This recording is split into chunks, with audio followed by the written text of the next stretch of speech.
Hello friends, welcome back to cinema secrets. இன்னைக்கு நான் பேச போகிறது சமீபத்தில் மிகப்பெரிய சர்ச்சையான ஒரு சம்பவம் தாங்க. அது என்ன மேட்டர் அப்படின்னு கேட்டிங்கன்னா, தர்மடி வாங்கிய பாடி பில்டர், ஜட்டியோடு ஓட விட்ட பாடி பில்டரு. பாடி பில்டர்னு சொல்கிறத விட இவர் பாடி பில்டப்னே சொல்லலாம். இவரை நல்லா இருந்த பாடி பில்டரை ஏன் ஜட்டியோட ஓட விடுற அளவுக்கு இவரோட இமேஜை வந்து சரிச்சு விட்டது யார் அப்படின்ற மாதிரி கேட்டிங்கன்னா, அந்த அட்வொகேட் நெல்சனோ இல்லை அந்த ஊர் மக்களோ கிடையாதுங்க. ஒரு மிகப்பெரிய அரசியல் தலைவர் அப்படின்ற மாதிரி சொல்லலாம். ஸோ இதுக்கு பின்னணியில் என்ன நடந்தது அப்படின்றத யூடியூப்ல நீங்கள் ஏகப்பட்ட வீடியோஸில் பார்த்துருப்பீங்க இல்லையா? அதனால என்ன நடந்தது அப்படின்றத விளக்கறதுக்கு நான் இங்கே வரவே இல்லை. இதுக்கு பதிலாக இந்த ராஜா பேரன் அப்படின்ற இந்த பாடி பில்டருக்கு இவ்வளோ தெனாவட்டும் திகிட்டலும் எங்கேருந்து வந்தது, எதனால் வந்தது, எப்படி வந்தது அப்படின்றத பற்றி தெல்ல தெளிவாக ஓப்பனாக பேசிடுவோம். நம்ம சேனலை பொறுத்த வரைக்கும் ஓப்பனாக நம்ம பேசுவோம். இனி நம்ம இந்த மாதிரி அடி வாங்க போகிறோம் அப்படின்ற மாதிரிலாம் நீங்கள் கவலைப்படவே தேவையில்லை. எல்லாத்துக்கும் நம்மகிட்ட ஆதாரம் இருக்குது. எல்லாமே நான் ப்ராக்டிக்கலாக பேசுகிற விஷயங்கள் தான். நான் பேசுகிறத நீங்கள் அப்பட்டமாக அப்படியே கேட்குறத விட்டுட்டு உங்கள் சைடில் நீங்கள் ரிசர்ச் பண்ணிங்கன்னா நான் சொல்ல வர்றது எந்தளவு உண்மை அப்படின்றது உங்களுக்கு நல்லாவே புரியும். அதனால் இப்போ நம்ம நேராக விஷயத்துக்கே போவோம். யார் இந்த ராஜா பேரன்? ராஜா பேரன் அப்படின்றவர் ஒரு பாடி பில்டர் அப்படின்ற மாதிரி சொல்கிறாங்க. ஸோ இவர் வந்து ஏகப்பட்ட பாடி பில்டிங் காம்படிஷனில் கலந்துக்கிட்டு நிறைய அவார்டு, நிறைய மெடல் கடல்லாம் வாங்கியிருக்கிறாரு. ஸோ இப்படியே அவரோட பயணத்தை இவர் கண்டினியூ பண்ணி யூடியூப்பில் ஒரு சேனல் ஓப்பன் பண்ணுறாரு. இன்ஸ்டாகிராம்லையும் ஒரு பேஜ் ஒன்று ஓப்பன் பண்ணுறாரு. இதில் ஓப்பன் பண்ணி என்ன சொல்ல ஆரம்பிக்கிறாருன்னா, ஃபிட்னஸை பற்றி நிறைய விஷயங்கள் ஆரம்பத்தில் பேச ஆரம்பிக்கிறாரு. அது வரைக்கும் எல்லாமே கரெக்டு தான். ஸோ நீ வந்து ஒரு பாடி பில்டிங் காம்படிஷனுக்கு போயிட்ட, உனக்கு கண்டிப்பாக இந்த உடம்பு ஏற்றுறதை பற்றி ஒரு எக்ஸ்பீரியன்ஸ் இருக்கும். ஸோ இந்த எக்ஸ்பீரியன்ஸை எல்லாருக்கிட்டையும் பகிர்றது அப்படின்றது எந்த விதத்திலையும் தவறான விஷயமே கிடையாது. இது ஒரு மோட்டிவேஷனலான விஷயம். ஏன்னா இன்னைக்கு இருக்கக்கூடிய இளைஞர்கள் தவறான பாதையில் போயிட்டு இருக்கும்போது அவங்கள ஃபிட்னஸில் கொண்டு வந்து நீங்கள் அவங்கள வந்து ஒரு அணுகுமுறைப்படுத்துறது, ஒரு ஒழுங்குபடுத்துறது அப்படின்றது ஒரு சேவை அப்படின்ற மாதிரி சொல்லலாம். ஸோ இந்த மாதிரி ஒரு சேவையை தான் ராஜா பருண் அவர்கள் ஒரு சில வருஷத்துக்கு முன்னாடி யூடியூப் வாயிலாக ஆரம்பிக்கிறாரு. ஸோ ஆரம்பத்தில் இவரோட சேனல்ஸை நானே பார்த்துருக்கிறேன். ஏன்னா நம்மளும் பார்த்தீங்கன்னா கிட்டத்தட்ட ஒரு 15 வருஷம் அந்த பாடி பில்டிங் இண்டஸ்ட்ரியில் இருக்கிறோம். பாடி பில்டிங்னு சொல்ல முடியாது, ஒரு காலத்தில் நான் பாடி பில்டிங் காம்படிஷன்லாம் போயிருக்கிறேன். அதுக்கப்புறம் அந்த ஃபிட்னஸை மெயின்டைன் பண்ணுறது எப்படி அப்படின்னு சொல்லி நானும் பல விஷயங்கள் கற்று வச்சுருந்தேன். நானும் ஒரு ட்ரைனராக இருந்திருக்கிறேன். அதாவது ரொம்ப ஆரம்ப காலங்க அதெல்லாம் வந்து பார்த்தீங்கன்னா இப்போ கிடையாது.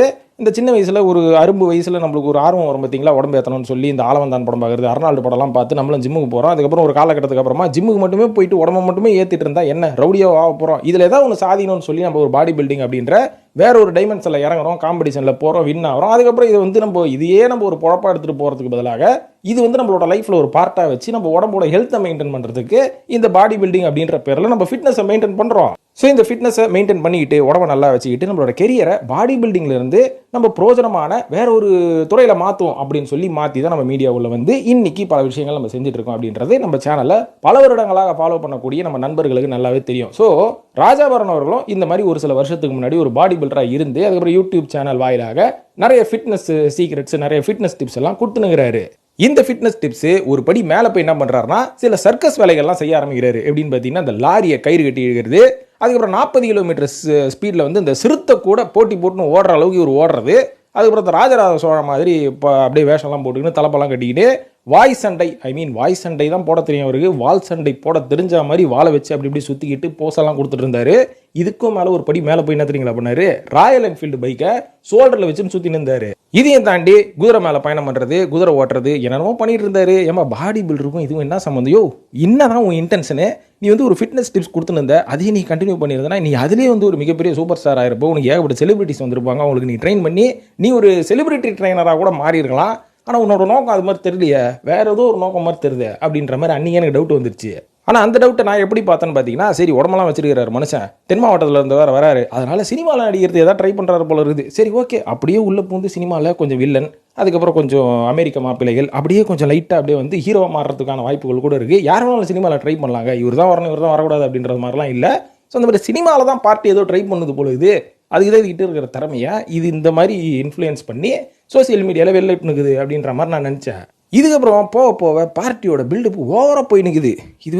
இது நல்லதை நோக்கி இது போலையே, பில்டப் ரொம்ப ஓவராகுது. ஆனால் விஷயம் ஒன்றுமே இல்லையே. ஃபிட்னஸ் டிப்ஸ் இந்த ஆள் சொல்கிறத டோட்டலாக நிறுத்திட்டான். அதாவது இவனை வந்து ஃபிட்னஸுக்காக ஃபாலோ பண்ணிட்டு இருந்தவங்க எல்லாருமே இப்போ காணா போயிட்டு சில தம்பிகள் வந்து இவருக்கு கமெண்ட் போட்டுனுக்குறாங்க, நீ தான் உண்மையான தமிழன், இவர் தமிழ் பேசுகிறத வச்சு இவர் தமிழன் அப்படின்ற மாதிரி அவங்க முடிவு பண்ணிட்டாங்க. சரி தமிழனாகவே இருக்கட்டும். அதுக்கப்புறம் ராஜராஜ சோழன் மாதிரி பண்ணுறது, அதுக்கப்புறம் நான் வந்து ஒரு பச்சை தமிழன், நான் தமிழ் உணவை தான் சாப்பிட்றேன் அப்படின்ற மாதிரி மக்கள்கிட்ட பொய்யா ரீலாக எடுத்து விடுறது. இந்த மாதிரி பொய் சொல்கிறது எந்த தப்பும் இல்லைங்க. ஆனால் நம்ம வந்து அந்த ஃபீல்டில் இருக்கிறனால, அந்த பாடி பில்டிங் ஃபீல்டில் நம்ம இருந்தனால நம்மளுக்கு நல்லாவே தெரியும், ராஜாபரன் அவர்களோட உடம்பு வந்து ஒரு நேச்சுரலான உடம்புலாம் ஒன்றும் கிடையாது. இவர் வந்து பாடி பில்டிங் காம்படிஷன் அப்படின்ற மாதிரி நீங்கள் போயிட்டீங்கனாலே கண்டிப்பாக நீங்கள் இந்த பிஇடி அப்படின்ற மாதிரி சொல்லுவாங்க, பெர்ஃபார்மன்ஸ் என்ஹான்சிங் டயட், டயட்ன்ற மாதிரிங்க ட்ரக் அப்படின்ற மாதிரி சொல்லுவாங்க. இது வந்து நீங்கள் ஸ்டெராய்டுன்னு சொல்லலாம், அதுக்கப்புறம் சிந்தா அப்படின்ற மாதிரி சொல்லுவாங்க. இந்த மாதிரி நிறைய மருந்துகள் இருக்குது. இவ்வளவு ஏங்க இந்த டெஸ்டோஸ்டெரான் பூஸ்ட் பண்ணுற அளவுக்கு கூட சில ட்ரக்ஸ் எல்லாம் இருக்குது. ஸோ இதெல்லாம் வந்து எடுத்துக்கிட்டு அந்த கட்டிங்ஸ், அந்த அளவுக்கு அந்த கட்டிங்ஸ், இந்த வாஸ்குலாரிட்டி, இது எல்லாமே வந்து அப்படியே பயங்கரமாக தெரிகிற அளவுக்கு இவங்களோட உடம்பு வந்து அந்த காம்படிஷன் டைமில் இவங்க ரெடி பண்ணிவிட்டு ஸ்டேஜில் போய் நிற்கும் போது தான் இவங்களுக்கு அப்படின்ற ஒரு மார்க்ஸ் கிடைக்கும், இவங்களுக்குன்னு ஒரு பொசிஷன் ஒன்று கிடைக்கும். ஸோ இதுக்கு வந்து நீங்கள் நேச்சுரல் டயட்லாம் இருந்தெல்லாம் நீங்கள் எந்த ஸ்டேஜும் ஏற முடியாது அப்படின்றது இன்னைக்கு பொதுமக்களுக்கே நல்லா தெரிய ஆரம்பிச்சிருச்சு. ஸோ ராஜாபரன் அப்படின்றவரும் பார்த்தீங்கன்னா கண்டிப்பாக இந்த ஸ்டீராய்டு, நான் ஏற்கனவே சொன்ன இந்த பிஇடிஸு இதெல்லாம் எடுக்காமல் இவர் இந்த அளவுக்கு ஒரு பாடி பில்டராக ஆகியிருக்கிறதுக்கான வாய்ப்புகள் இல்லை. ஒரு மனசாட்சியை தொட்டு ஒரு பேசணும்னு சொன்னால் கண்டிப்பாக ஒரு மெடிசன்ஸ் எல்லாம் ஏற்றி தான் இந்த அளவுக்கு பெருசாக உடம்பு ஏற்றிருக்காரு. ஆனால் மனுஷன் என்ன பண்ணுறாரு, நான் நேச்சுரலி ஸ்ட்ராங், நான் ஸ்டீராய்டு எடுத்து நான் உடம்பை டெவலப் பண்ண போந்தா கோயிலாம் ஒன்றும் கிடையாது, நான் நேச்சுரலாகவே ஸ்ட்ராங் அப்படின்றத ப்ரூவ் பண்ணுறதுக்கு தான் நான் ஏற்கனவே சொன்ன பார்த்தீங்களா, சிறுத்தை கூட போட்டி போட்டு 40 கிலோமீட்டர் ஸ்பீடில் ஓடுறது, அதுக்கப்புறம் வாயாலேயே கயிறு கட்டி லாரியை இழுகிறது, அப்புறம் ராஜராஜன் மாதிரி வந்து வால் சண்டை போடுறது, ஏற்கனவே சொன்னேன் இந்த ராயல் என்ஃபீல்டு புல்லட்டை தூக்கி தலைமையில் வச்சுன்னு குடுன்னு ஓடுறது, இந்த மாதிரியான வித்தையெல்லாம் இவர் ஏன் காமிக்கிறாருன்னா, நான் ஒரு போந்தா கோழி கிடையாது, நான் மற்ற பாடி பில்டர் மாதிரி ஸ்டெராய்டை போட்டுக்கிட்டு அவனுக்கு மோட்டிவேஷன் கொடுக்குற ஒரு சாதாரண ஒரு பாடி பில்டரோ ஒரு ஃபிட்னஸ் இன்ஃப்ளூயன்சரோ கிடையாது, நான் அதுக்கும் மேலே அப்படின்னு ப்ரூவ் பண்ணுறதுக்கு தான் இந்த வீடியோக்கெல்லாம். ஸோ இந்த மாதிரி ப்ரூவ் பண்ணுறதையும் தாண்டி ஃபிட்னஸ் அப்படின்ற பசங்க வந்து இவரை ஃபாலோ பண்ணுறதை விட்டுட்டு தம்பிகள்லாம் இவரை ஃபாலோ பண்ணுறாங்க. தம்பிகளோட கமெண்ட்ஸ் எல்லாம் பார்த்தீங்கன்னு வைங்களேன், வேறு லெவல். இவரை வேறு எதுக்கும் வந்து இவரை பிடிச்சி வலுக்கட்டாயமாக இஸ்துக்குனுங்கிறாங்க அப்படின்றது கமெண்ட்டை பார்க்கும்போது நல்லாவே தெரிஞ்சுது. இது மட்டும் இல்லாமல் இந்த திமிர் வந்து கொஞ்சம் தலைக்கு ஏறுதுங்க, லைட்டாக எட்டி போகுது மனுஷனுக்கு திமிர். அதாவது ஆரம்பத்தில் ஃபிட்னஸை பற்றி நிறைய கமெண்ட்ஸு, அதுக்கப்புறம் தன்னோட உடல் வலிமையை காமிக்கிறதுக்கு ஏகப்பட்ட ரீல்ஸு, இதுக்கப்புறம் இவர் என்ன பேச ஆரம்பிக்கிறான்னு பார்த்தீங்கன்னா கருத்து சொல்ல ஆரம்பிக்கிறாரு. கருத்து, அதுவும் அது எப்பேற்பட்ட கருத்து தெரியுங்களா? அதாவது சமூகத்தில் ஏதாவது ஒரு விஷயம், ஒரு வைரலான ஒரு விஷயம், ஏதாவது ஒரு சர்ச்சை ஒன்று போச்சுன்னா அந்த சர்ச்சை இவரோட பாயிண்ட் ஆஃப் வியூலேருந்து ஒரு கருத்து சொல்லுவார். அதாவது கருத்து சொல்கிறது அப்படின்றது எந்த தப்பும் இல்லை, கருத்து சுதந்திரம் அப்படின்றதுல எந்த தப்பும் இல்லை. ஏற்கனவே ஒருத்தனோட கருத்து சுதந்திரத்துக்காக தான் இவர் போய்ட்டு அவன் வீட்டில் போய் சண்டை போட்டு ஜட்டியோடு ஓடி போனார். ஆனால் ஆரம்பத்தில் இவர் மட்டும் கருத்து சொல்லுவாராம், அது எல்லாரையும் கேட்டுனுக்கணுமா. அதாவது அந்த கருத்தை வந்து இவர் எப்படி சொல்லுவார்னா இவரோட பாயிண்ட் ஆஃப் வியூவில் மட்டும் சொல்ல மாட்டார், இவருக்கு பின்னாடி இருக்கிற தம்பிகள் இருக்காங்க பார்த்தீங்களா, அவங்களோட பாயிண்ட் ஆஃப் வியூலேருந்து பேசுவார். அதாவது நீங்கள் கருத்து சொல்லணும்னு முடிவு பண்ணிட்டா நீங்கள் பொதுவாக தான் பேசணும், அதை விட்டுட்டு அந்த பிரச்சனையை உங்களோட தம்பிகளுக்காக நீங்கள் சொல்கிறேன் அப்படின்ற பேரில் நீங்கள் வேறு ஒரு கூட்டத்தோடு சேர்றதுக்கு முயற்சி பண்ணுறீங்க. அதுக்கான பல்ட்டி, அதுக்கான சர்க்கஸ் வித்தை தான் நீங்கள் இவ்வளோ நாள் பண்ணிட்டு இருந்தீங்க அப்படின்றது லைட்டாக எனக்கு ஒரு டவுட் வர ஆரம்பிச்சுது. அந்த டவுட்டு காலப்போகில் இவரே கன்ஃபார்ம் பண்ணிட்டாருப்பா. இதை இவர் எப்படி கன்ஃபார்ம் பண்ணுறாருன்னு பார்த்தீங்கன்னா, ஒரு காலகட்டம் வரைக்கும் கருத்து சொல்லிட்டு இருந்தவர் அதுக்கப்புறமா அரசியல் பேச ஆரம்பிக்கிறாரு. அந்த அரசியல் வந்து எப்பேற்பட்ட அரசியல்னா, ஃபர்ஸ்ட் தமிழருக்கான அரசியல் அப்படின்ற மாதிரி ஒரு ஆரம்பிக்கிறாரு.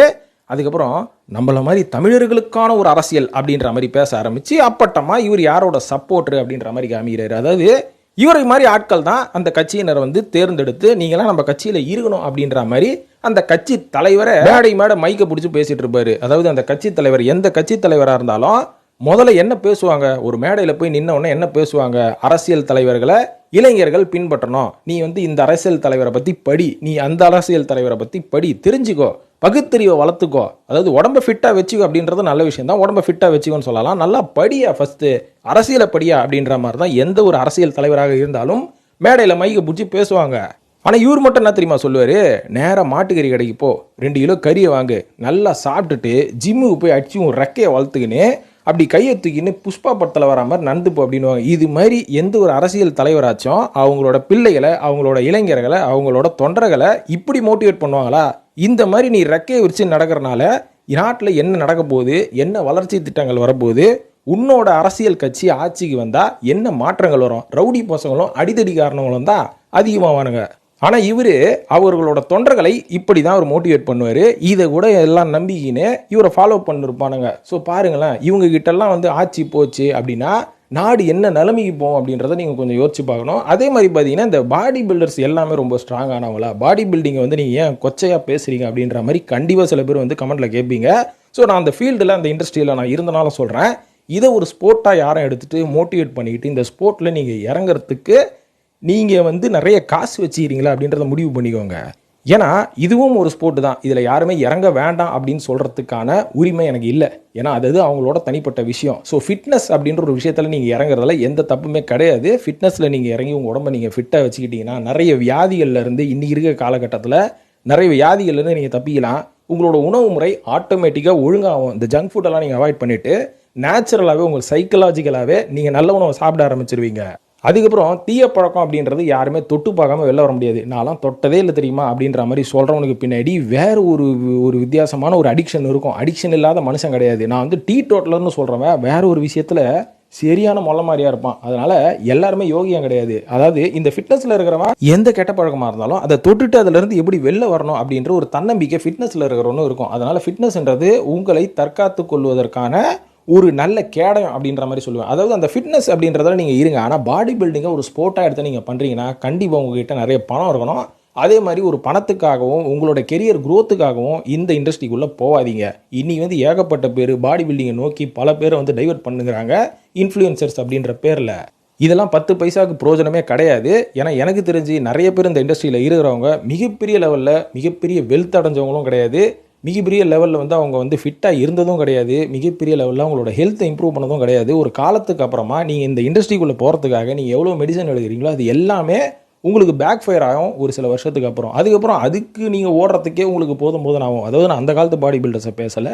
இன்றைக்கி இருக்கக்கூடிய காம்படிஷனை பொறுத்த வரைக்கும் நீங்கள் ட்ரக்ஸ் இல்லாமல் இந்த காம்படிஷனில் நீங்கள் ஜெயிக்கவும் முடியாது. அதனால் இந்த இண்டஸ்ட்ரிக்குள்ளே இறங்குறவங்க இந்த பாடி பில்டிங் காம்படிஷனுக்கு போகிறன்றவங்கலாம் சும்மா பந்தாவுக்காக ஊருக்கு மத்தியில் சீன் போடுறதுக்காக. அதுக்கப்புறம் நம்ம தலைவர் சொன்னார் பார்த்தீங்களா, ரெக்கையை வச்சுட்டு நடந்துக்கிட்டு ஒரு 10 பேர் முன்னாடி போய் நின்னோன்னா அப்படி ஸ்டைலாக இருக்கணும் அப்படின்றதுக்காக, ட்ரெஸ்ஸு போட்டால் ஃபிட்டாக இருக்கணும், ஃபிகர்ஸ் பார்க்கணும் அப்படின்றதுக்காகலாம் இந்த இண்டஸ்ட்ரிக்குள்ளே வராதிங்க. இன்ட்ரெஸ்ட் ரியலாக இருந்தால் பண்ணுங்கள்.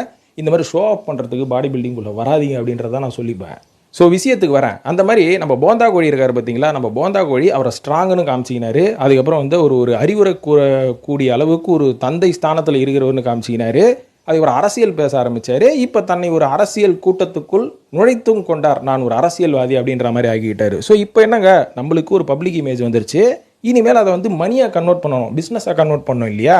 அதனால் நம்ம தலைவன் என்ன பண்ணுறான், அவரோட மனைவியோட சேர்ந்துன்னு சக்தி மித்ரா, யானை கவலம், கம்பு தோசை, குதிரவாளி கஞ்சி மாவு இந்த மாதிரி விஷயத்தெல்லாம் வியாபாரம் பண்ணுறாரு. ஸோ இவர் வந்து இதை சாப்பிட்டு உடம்பேற்றுறாருன்னு சொன்னால் சத்தியமாக அவர் பக்கத்து வீட்டுக்காரன் கூட நம்ப மாட்டான். இவர் என்ன மாதிரி உடம்பேற்றிருக்காருன்னு இந்த வீடியோவில் முன்னாடியே சொல்லிட்டேன், இல்லைனா ரீவைண்ட் பண்ணி பாருங்கள். ஸோ இதெல்லாம் சாப்பிட்டு தான் நான் இப்படி இருக்கிறேன் அப்படின்னு ஐபடத்தில் வர விக்ரம் வந்து சக்தி மித்ராவை ப்ரமோட் பண்ணுற மாதிரி இவர் யானை கவலத்தெல்லாம் வந்து ப்ரமோட் பண்ணுகிறாரு. ஸோ இதெல்லாம் சாப்பிட்டா எனக்கு யானை பலம் வரும் அப்படின்றாரு. எனக்கு எதுக்குயா யானை பலம்? நான் எங்கேயா போய் கல் உடைக்க போகிறேன், நான் எங்கேயா வந்து புல்லட்டை தூக்கின்னு ரோட்டில் நடக்க போகிறேன். அதுக்கெல்லாம் வந்து நீ வண்டி வந்துருச்சு, கிரேன் வந்துருச்சு, அதனால் நான் எதுக்கு பண்ணணும்? வடிவேல் சொல்கிற மாதிரி நடுச்சாமத்தில் நான் ஏன் சுடுகாட்டுக்கு போனோம் அப்படின்ற மாதிரி தான் இவர் வியாபாரம் பண்ணும்போது பொதுமக்கள் பார்த்து தெரிஞ்சுக்கிட்டாங்க. ஆனால் தம்பிகள் இவரோட ஃபாலோவர்ஸ் எல்லாம் இருப்பாங்க பார்த்தீங்களா, இவரை ஆஹா ஓஹோ அப்படின்ற அளவுக்கு உயர்த்தி விட்டுன்னு இருந்தாங்க. ஆனால் இருந்தாலும் இந்த யானை கவனம் இவர் விற்கிறார் பார்த்தீங்களா, இந்த ஒரு ப்ராடக்ட் மேலே ஏகப்பட்ட குற்றச்சாட்டு. காரணம், ஃபஸ்ட்டு குற்றச்சாட்டு என்ன வருதுன்னு பார்த்தீங்கன்னா, இவர் அதிக ரேட்டு விற்கிறாரு. மார்க்கெட்டில் 200 300 கிடைக்கக்கூடிய ப்ராடக்ட்டை இவர் வந்து கொஞ்சம் மதிப்பு கூட்டி 6000 விற்றுனுக்கிறாரு. ஸோ இதுவே ரொம்ப தப்பு, இதுவே பிஸ்னஸ் மைண்டட் அப்படின்ற மாதிரி ஒரு பக்கம் சொல்கிறாங்க. இன்னொரு பக்கம் இதை சாப்பிட்றதுனால வர சைடு எஃபெக்ட்டு இது அந்த அளவுக்கு இந்த அளவுக்கு உடம்பை கொடுக்குமா அப்படின்ற மாதிரி இன்னொரு பக்கம் விவாதம் நடந்துனுக்கு. ஸோ இதை சாப்பிட்றதுனால உடம்புக்கு நீங்கள் நிறைய நல்லது வந்து நீங்கள் ஏற்படுத்திக்கிட்டாலும், உங்களுக்கு உடம்புக்கு வந்து நல்லா சக்தி கொடுக்கறதாக இருந்தாலும், இது வந்து இவர் பொதுமக்களுக்கு ப்ரமோட் பண்ணுறாரு அப்படின்றதையும் தாண்டி தம்பிகளுக்கு ப்ரமோட் பண்ணிட்டு இருக்கிறாரு. ஏன்னா ஏற்கனவே தம்பிகளோட தலைவர் சொன்னார்ல, ரெக்கையை வச்சுட்டு மாட்டுக்கறி சாப்பிட்டு 2 கிலோ சாப்பிட்டு நீங்கள் உடம்பு ஏற்றி நீங்கள் நடங்க, அது மட்டும் பத்தாது, இதோ இந்த யானை கவனியும் சாப்பிடுங்க அப்படின்ற மாதிரி சொல்கிற மாதிரி தான் இவரோட வியாபார தன்மை அந்த மாதிரி இருந்தது. ஸோ இதெல்லாம் வந்து நீங்கள் சாப்பிட்டு தம்பிகள் எல்லாம் இந்த அளவுக்கு ஸ்ட்ராங் ஆகி போருக்கா போகிறீங்க, அரசியலுக்கு தானே வர போகிறீங்க. இல்லை இவர் தான் தனியாக ஒரு மிலிட்ரி குரூப் வந்து ஒன்று ஆரம்பிக்க போகிறாரா? மிலிட்ரி குரூப் ஆரம்பித்து உங்கள் எல்லார் கையிலையும் கத்தி கபடா அதுக்கப்புறம் துப்பாக்கியெல்லாம் கொடுத்து எல்லாருமே வன்முறையில் இறங்குங்க அப்படின்ற மாதிரி உங்களை தயாரிக்க போகிறாரா அப்படின்றது எனக்கு தெரியல. இதுக்கு ஒரு காரணம் ராஜராஜ சோழனின் வீரம் அப்படின்ற மாதிரி சொல்கிறாங்க. ராஜராஜ சோழன் அவர்கள் வீரத்தையும் தாண்டி அவர்கிட்ட எவ்வளோ குணங்கள், எவ்வளோ ஒரு நல்ல அண்டர்ஸ்டாண்டிங், எவ்வளோ ஒரு நல்ல குணங்கள்லாம் இருந்தது தெரியுங்களா? ஆனால் இவங்களுக்கு தெரிஞ்சதெல்லாம் ராஜராஜ சோழன் எந்நேரமும் 24 மணி நேரமும் வார்ஃபீல்டு இருந்து கத்தியை வச்சு போட்டுனே இருந்தார் அப்படின்ற மாதிரி தான் இவரோட வரலாறை வந்து இவங்க போர்ட்ரேட் பண்ணுவாங்க. அதாவது இவர் வெறும் போர் தந்திரம் மட்டும் தெரிஞ்சவரா ராஜராஜ சோழன்றவர்? இவர் எவ்வளோ பெரிய மன்னர், இவர் எவ்வளோ அரசியல் சாணக்கியத்தரம் தெரியும், நாட்டோட வளர்ச்சி திட்டங்கள் என்னென்ன அப்படின்றதெல்லாம் அவ்வளோ கூர்ந்து கவனிப்பார், அந்த நாட்டோட முன்னேற்றத்துக்கு என்னென்ன பண்ணார். இதையும் தாண்டி நம்ம தஞ்சாவூர் பக்கம் போனீங்கன்னா அங்கே இருக்கக்கூடிய அந்த கட்டடக்கலைகள், இந்த கோயில் அமைப்பு, இது எல்லாமே ராஜராஜ சோழன் அவர்கள் அன்னைக்கு இருந்த அவர்களோட டீமோட சேர்ந்து அவர் எவ்வளோ பெரிய ஸ்ட்ராட்டஜிக்கல் ஒர்க்லாம் பண்ணியிருக்கிறாரு. ஸோ இதெல்லாம் பார்த்து இளைஞர்களுக்கு சொல்லணும்னு இவங்களுக்கு வந்து 1% கூட தோணாது. எல்லாம் ஸ்ட்ராங்காக இருங்க, கையில் கத்தியோட எடுத்து ரவுடித்தனம் பண்ணுங்க அப்படின்ற மாதிரி தான் இவங்களோட அரசியல் தன்மை நிலைப்பாடு இப்போ இருக்குது அப்படின்றது எல்லாருக்கும் அப்படமாக தெரிஞ்சு போச்சு. அது எப்போன்னு பார்த்தீங்கன்னா, அந்த ராஜாபுரன் அப்படின்றவர் தன்னோட யானை கவனம், யானை கவனமா யானை கவனியாகாது. ஸோ இந்த ஒரு விஷயத்தை வந்து நெல்சன் அப்படின்ற ஒரு அட்வொகேட் வந்து தவறாக இதை விமர்சித்தார் அப்படின்றனால ஒரு வீடு வந்து மிரட்டி அடியை போய் பட்டாக்கத்தையோட போய்கிறாங்க. இது எவ்வளோ பெரிய அறிவுகட்டத்தனம், நீங்களே யோசிச்சு பாருங்களேன். ஒருத்தனை மிரட்டணும், ஒருத்தங்கிட்ட வந்து நீங்கள் பஞ்சாயத்து பேசணும்னா ஒரு பொது இடத்துல தான் பேசணும். அதுக்கு நீங்கள் எவ்வளோ தைரியம் இருந்தால் அந்த கட்சியோட ஒரு கவுன்சிலரை கூட கூட்டும் போய் வீட்டில் போய் மிரட்டுவீங்க. அதுவும் ஒரு அட்வொகேட்டு வீட்டில் போய் நீங்கள் மிரட்டுறீங்கன்னா உங்களுக்கு தைரியன்றது தொண்டை வரைக்கும் நிற்குதுன்னு நினைக்க மாட்டான், உனக்கு அறிவேலன்னு தான் நினைப்பான். ஏன்னா ஒரு விஷயம் பண்ணுறதுக்கு முன்னாடி இதனால் நம்மளுக்கு வர பின்விளைவுகளை யோசிக்கிறான் பார்த்தீங்களா, அவன் தான் புத்திசாலி. என்ன பின்விளைவு வந்தாலும் என் வீரத்தில் நான் அடக்கிடுவேன் அப்படின்ற நினைக்கிறான் பார்த்தீங்களா, இவனுக்கு மேல் மாடி காலியாகுதுன்னு அர்த்தம். இது எதுவுமே தெரியாமல் சட்ட ஒழுங்கு என்னன்னு தெரியாமல் சட்டப்படி இவனுக்கு என்ன தண்டனை வரும்னு தெரியாமல் ஒரு கருத்து சுதந்திரத்தை பற்றி ஒரு ஆரம்பத்தில் ஏகப்பட்ட வீடியோஸ் போட்டிருக்காரு. ஸோ இந்த நெல்சன் அப்படின்ற அட்வொகேட்டோட கருத்து சுதந்திரத்தில் இவர் போய் தலையிட்டு வீட்டில் போய் அவங்க அம்மாவை வச்சு ரவுடித்தனம் பண்ணிக்கிறாரு. இப்படி தான் வளர்த்து விட்டுருக்கிறாங்களா தம்பிகளை நம்ம கட்சி தலைவர், அரசியல் தலைவர் அப்படின்ற மாதிரி யோசிக்க தோணுது.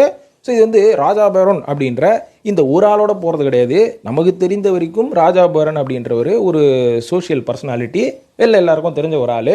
ஸோ இவரே இந்த அளவுக்கு மூளை இல்லாமல், நம்ம ஒரு பப்ளிக் பர்சனாலிட்டி ஆச்சு, நம்ம எது பண்ணாலும் கேர்ஃபுல்லாக பண்ணணும்ன்ற அறிவும் இல்லாமல் பப்ளிக்காக இப்படி பண்ணியிருக்கிறாரு. அப்போ பப்ளிசிட்டி இல்லாமல் பக்கத்து வீட்டுக்காரனும் எவனும் தெரியாத ஒரு சில பேர் தம்பிகள் இருப்பாங்க பார்த்தீங்களா, இந்த தம்பிகள்லாம் என்னென்ன அட்டூழியங்கள் பண்ணுவாங்க அப்படின்றத நல்லா யோசிச்சு பாருங்கள். ஸோ இந்த மாதிரி ஆட்களை நீங்கள் வளர்த்து விடாதீங்க. என்னோட தனிப்பட்ட கருத்து என்னென்னு பார்த்தீங்கன்னா, இந்த மாதிரி ஆட்களை நீங்கள் வந்து பில்டப் கொடுக்குறானுங்க, ஸோ இவனுங்க வந்து பயங்கரமாக பேசுகிறானுங்க அப்படின்னு சொல்லிலாம் வளர்த்து விடாதீங்க. வளர்த்து விட்டீங்கன்னா அதுக்கப்புறம் நம்ம நாட்டை காப்பாற்றவே முடியாது. ஸோ இதுக்கு முன்னாடி ஒரு வீடியோ போட்டிருந்தேன், அதில் பல பேர் வந்து கமெண்ட் போட்டிருந்தீங்க, தளபதி விஜய் ஜெயிக்கவே மாட்டார்னு சொன்னீங்க, சிஎம் ஆகிட்டார் பார்த்தீங்களா அப்படின்ற மாதிரி. சிஎம் ஆகிட்டார் அப்படின்றத தளபதி விஜய் இன்னி வரைக்கும் நம்பிக்கவே மாட்டார், அவரே கனவுல தான் இருந்திருப்பார் நான் சிஎம் அப்படின்ற மாதிரி. இது பற்றிய வீடியோவை தெளிவாக நம்ம அடுத்த வீடியோவில் பேசுவோம் நண்பர்களே. இந்த வீடியோ பார்த்ததுக்கு நன்றி.